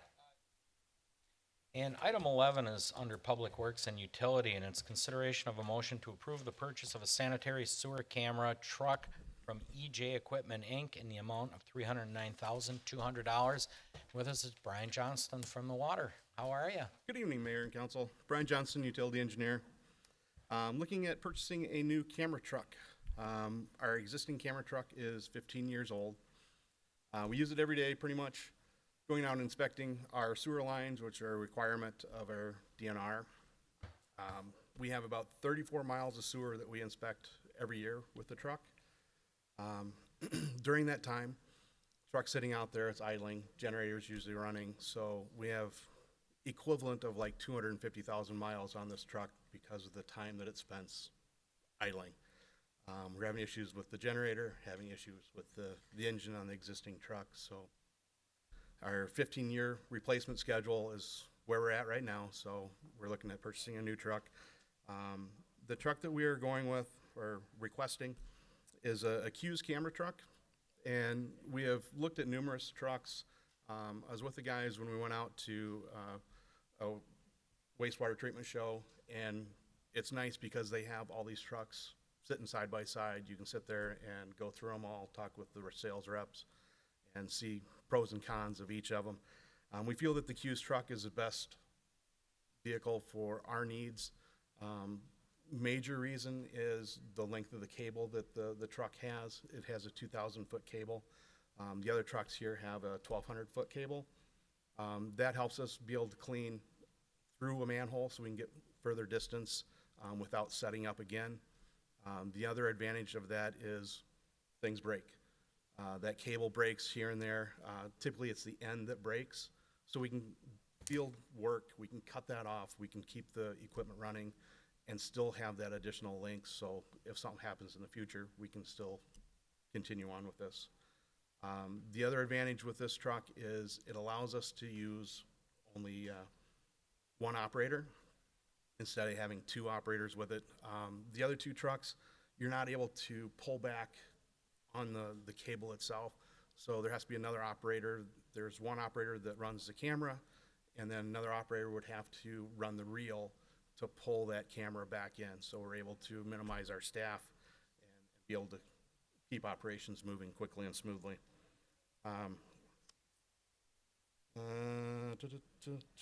What else do I got in here? We did look at the option of upgrading our existing truck with new camera equipment as well.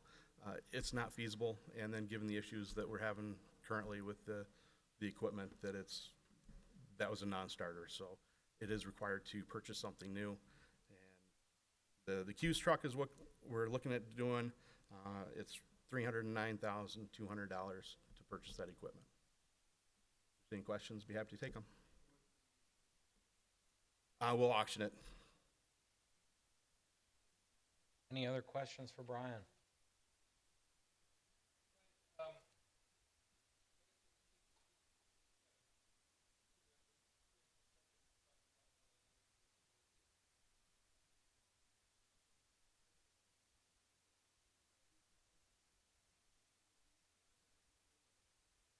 They're different manufacturers of camera trucks.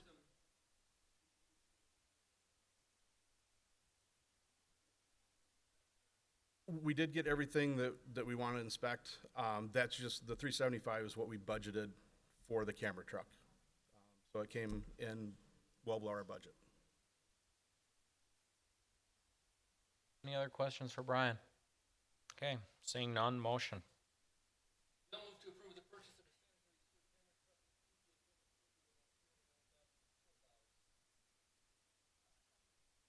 Roll call. Alderman Lorik. Aye. Ritz. Gale. Hess.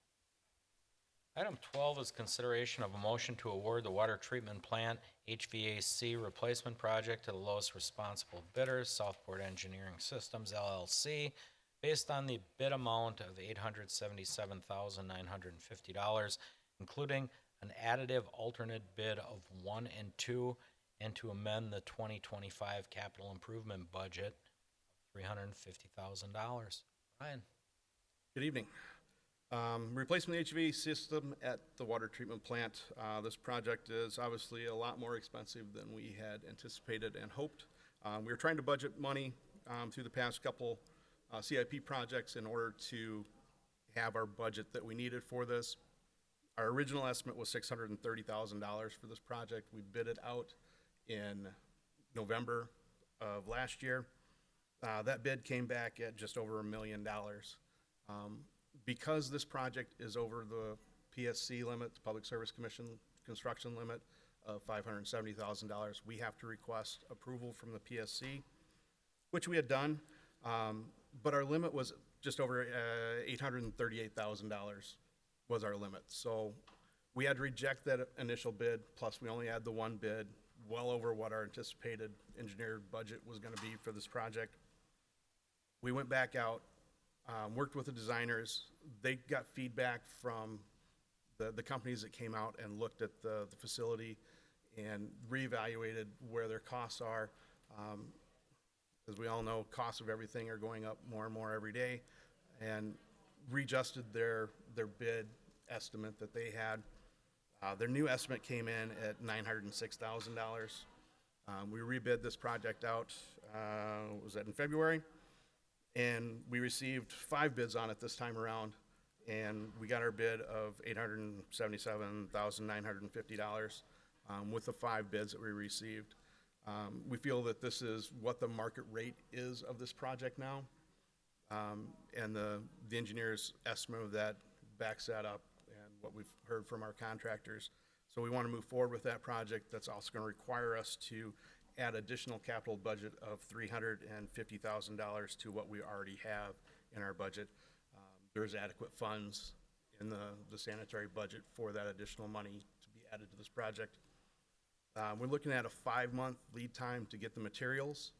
So once we get this awarded, get contracts, we would go ahead and get the equipment ordered, trying to get that here, and then trying to start work on this as soon as we can, and then about 6 months to construct. So hopefully by midsummer, we have this done. We want to get it done during the winter so we can, easier to add additional heat into the building rather than trying to air condition the facility. So we like to say we got a big swamp cooler down there. We can always keep the water cool and help out down there. So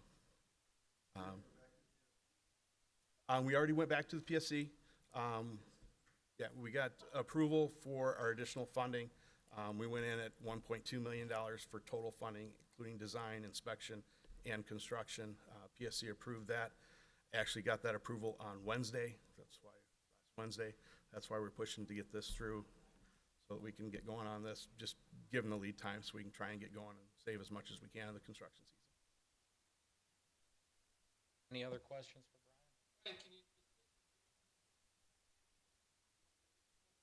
Brian? So it's original equipment that we have in the facility. So 1977 is when it was put in. Air handling unit is starting to show its age. Many different alterations, changes at the plant. There's some areas where we have not adequate airflow. Locker rooms is one, bathrooms. It's cold. That's a common complaint that we get, that cold, hot, not temperate through there. The other issue is the lab doesn't have a negative air pressure to meet current codes. So this will address those issues as well.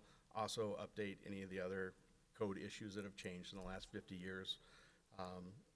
One of the things is the cold air return is in the hallway, the corridor through the building. So that's changed now. It's got to be internal to the rooms that are there. So we'll address that issue as well. So there's going to be a lot of ductwork that's done with this. Air handling unit, that all gets changed out. There's a lot of heat pumps that are added to the building. We started looking at this in 2023. Clark Dietz came in, did a design evaluation study of our existing system. That directed us to, we need to look at replacing the system to address all the inefficiencies that it had.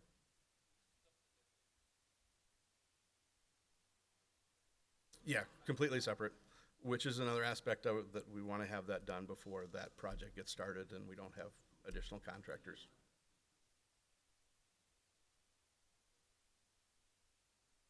Yes, because what that project is a whole new intermediate pump station, high lift pump station, and chlorine contact tank. That's a whole separate building that'll have its own HVAC system.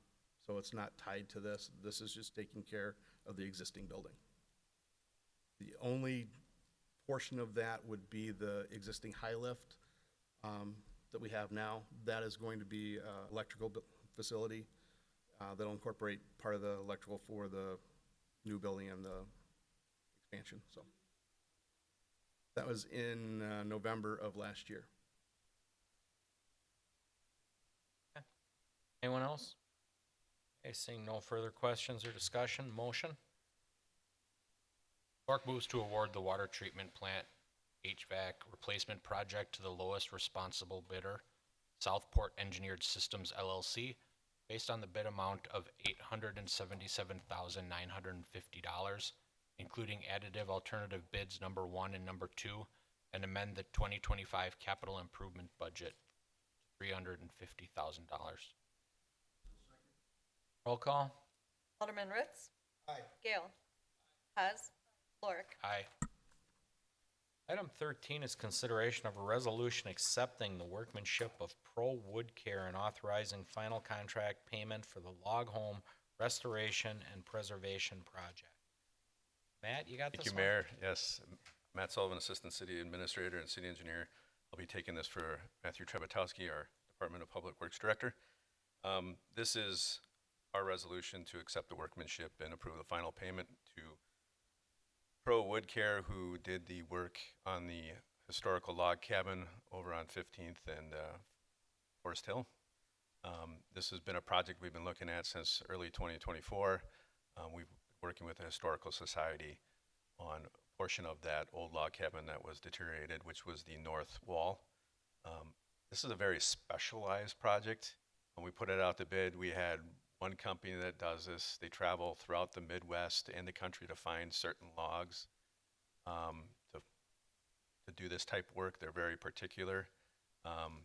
They did an excellent job. If you go by there, you can, I mean, it's tough to tell the work that they did. So what they'll do is they'll replace all the logs and what they call chinking, which is in between the logs, and then they actually age it to try to match what the original looked like. Exceptional job. I think we've gotten a lot of comments. People walked by, they provided comments, but it was slightly over budget, and that has to do with the additional woodwork and chinking that happens on these projects as you get going. You know, you discover a little bit more, and you want to make sure that you do it right and completely close up these projects. But all the work was done, accepted, and we're asking for support in approving that final payment and closing out the project.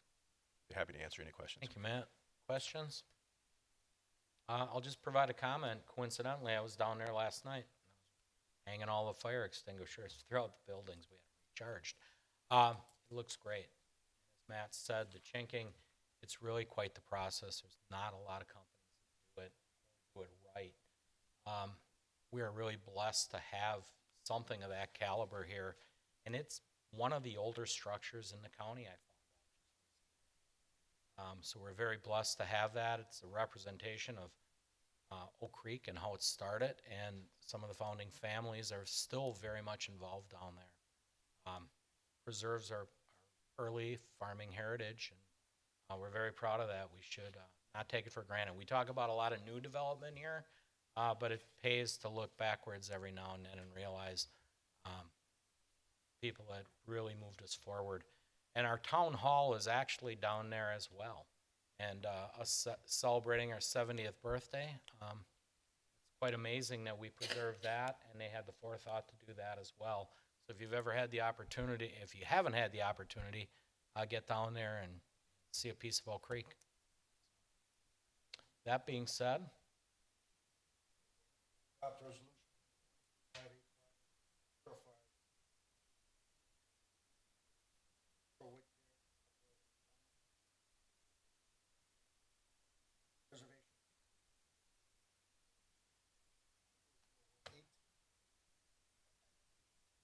roll call. Alderman Gale. Hess. Lorik. Aye. Fritz. And item 14 is community development, and it's to consider a motion to concur with the recommendation of the Park and Recreation Commission and approve various amendments to the Oak Creek Athletic Field rental policy. Christy, you got it? Thank you, Mr. Mayor, members of the Common Council. Chris Sealing, Community Development Director. Our staff person who takes reservations for facilities throughout the city has been noticing some conflicts and high demand for our one cricket field in the city. And, she often receives complaints about fair usage of the cricket and because of its high demand. So what she suggested is to amend the reservation policy to follow suit for how the Shepherd Hills and Abensheim ball diamonds are scheduled and how requests can be made and how frequently in advance and that sort of thing. So this modification was presented to the Parks and Rec Commission. They did recommend approval to the Common Council to follow suit. So the final approach is to manage reservations for the city's fields by requiring the reservation 90 days in advance and such. So with that, if you have any further questions, again, the Parks and Rec Commission did recommend approval. Questions, comments? Greg? I just want to bring up a point on here. A lot of this mentions groups and organizations must have 51% resident membership to qualify for that. Obviously understandable, you want the majority of the players to be residents of Oak Creek. However, having kids that are on numerous sports teams, it's not unheard of that there may be 12 players on a team. So if 6 are residents and 6 aren't, that might put us in an odd situation. So if at all possible, at some point, maybe look at amending that to 50% or higher, just in case there's an even number of kids, to clarify if half are and half aren't. Or, Do you want to amend it now? well, I don't want to be the only one just saying Oh, amend it. I mean, everybody has to be in agreement with this. I mean, if people are in agreement, sure. But I don't want to be the one saying it Okay. and then do it. But I would say 50% and up. Okay. In case there's even children.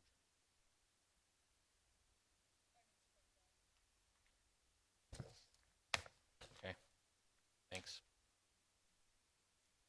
Okay. A little bit different. It just kind of shows the popularity of different sports emerging here in the Oak Creek area. This has become one of our most used fields in the city. So we're making amends to satisfy both residents and non-residents. So thank you for the suggestions. Is there any other questions, comments? Seeing none, motion? Clerk moves to concur with the recommendation of the Parks and Recreation Commission and approve various amendments to the Oak Creek Athletic Sport Field Rental Policy. Oh. While amending the 51% as noted in the policy to 50% or above. Roll call? Alderwoman Haas. Lorik. Aye. Ritz. Gale.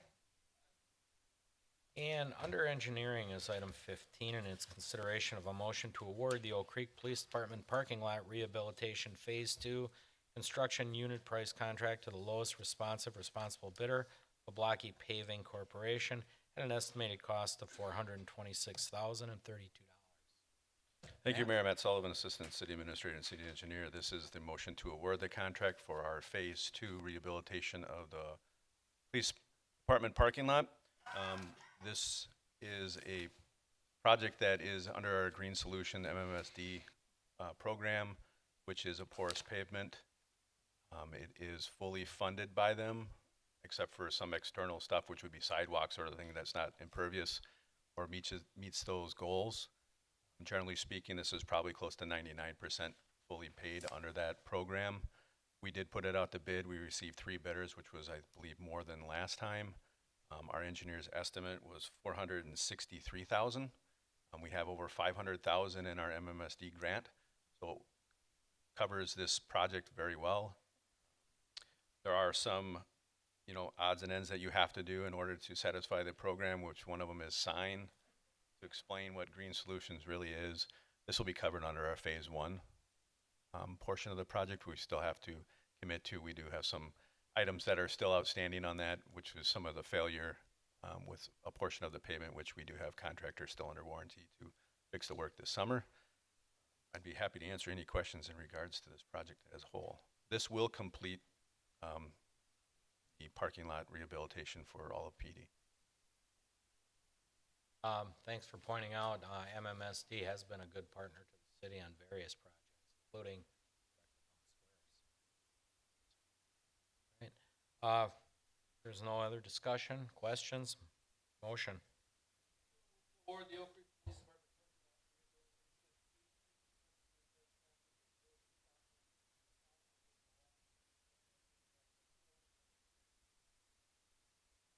Mark seconds. Roll call. Alderman Lorik. Aye. Ritz. Gale. Haas. And also under engineering is consideration of a resolution approving a stormwater management practices maintenance agreement with Ridgeview Drive LLC for the industrial building located at 10,000 South Ridgeview Drive. Yes, Mayor, thank you. Matt Sullivan. This is the resolution for adopting that stormwater management plan, maintenance agreement. The plan itself and report has been submitted, approved by both the city and MMSD. This is for the development that used to be referred to as frontline development on the end of Ridgeview and the cul-de-sac. They are currently ready to go. The next item itself will also handle the same project. Pretty standard language as we go through most of our stormwater management agreements. Be happy to answer any questions in regards to this. Questions for Matt? No, I just want to point out this was another challenging project that between the city, the applicant, and the neighbors was worked through and came to a good solution. So thank you for working with the city. Appreciate it. There's no further discussion or questions. Motion.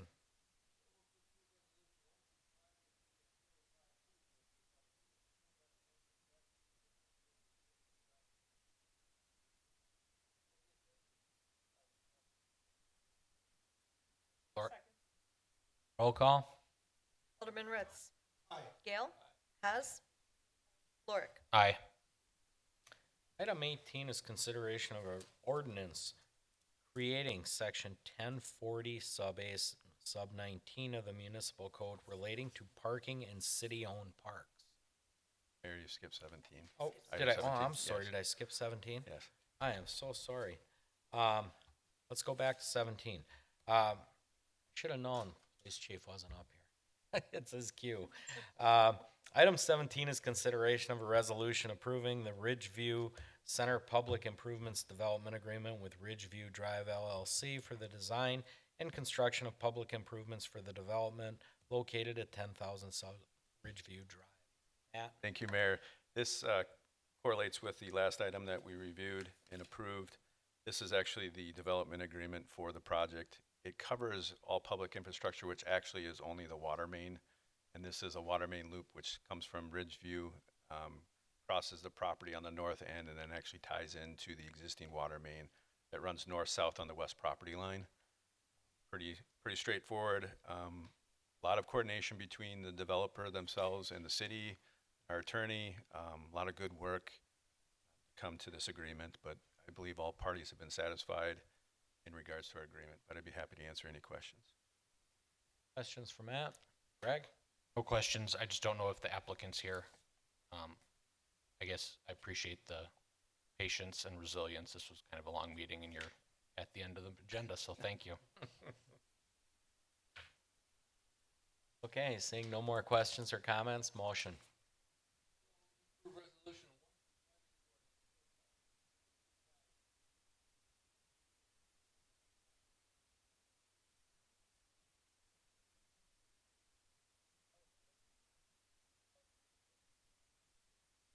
Clark seconds.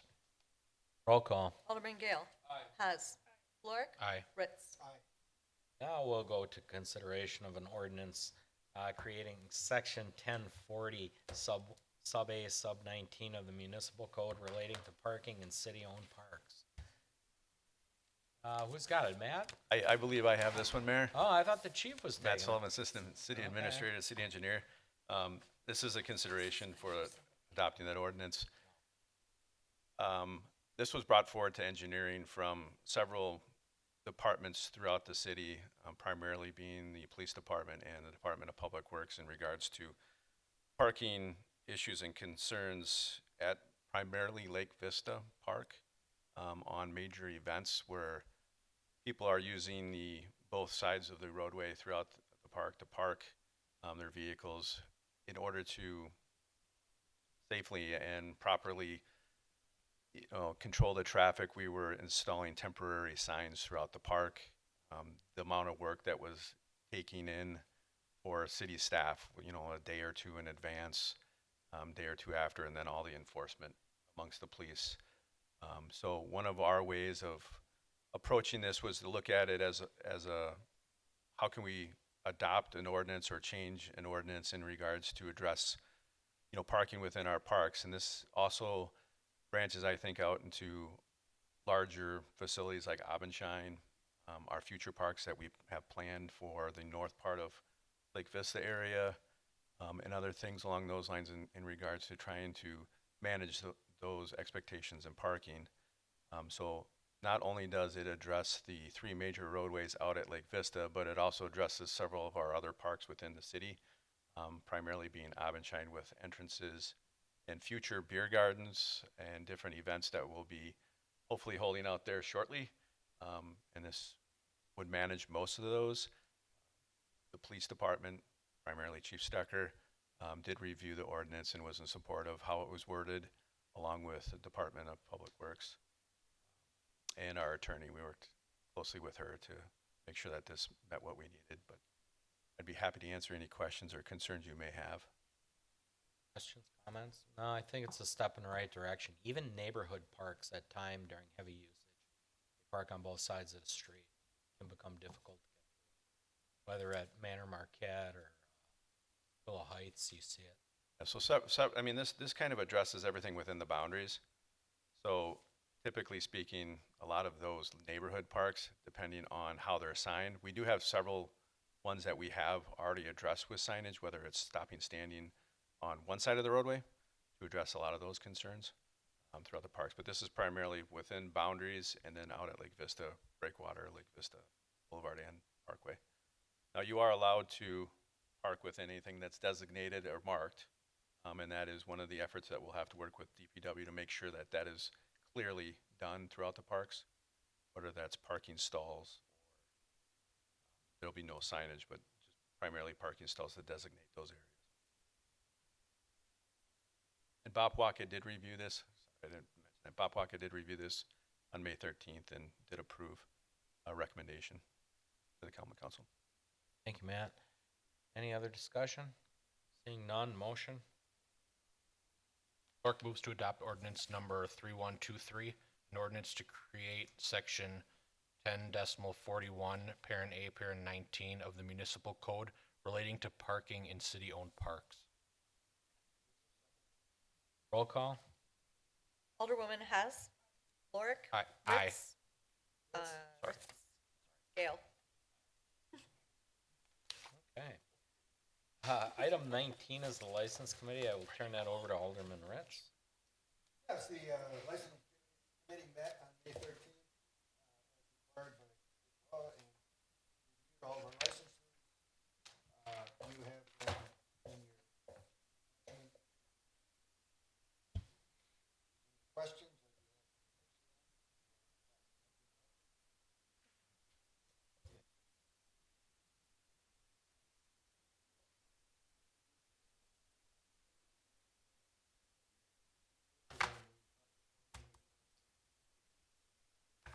Clerk seconds. Roll call. Alderman Lorik. Aye. Ritz. Aye. Gale. Hess. Our vendor summary report is item 20, and that is for May 14th, 2025. Please take a look, and if there are any questions, please take the floor with your questions.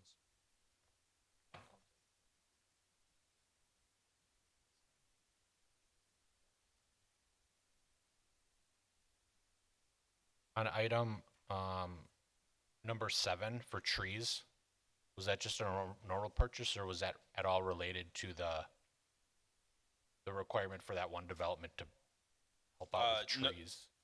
My understanding is that's just our annual purchase. Okay. We purchase about $20,000 to $30,000 worth of trees annually for our replacement program. Thanks.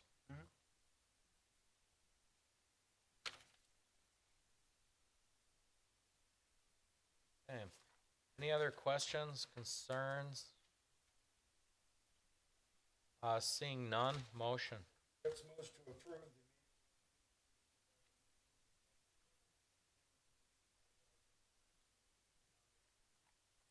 Lork seconds. Roll call. Alderman Ritz. Aye. Gale. Hess. Lorik. Aye. Before we adjourn, just a reminder, we are coming up, believe it or not, on Memorial Day weekend. Correct? Holy smokes, it's that late already.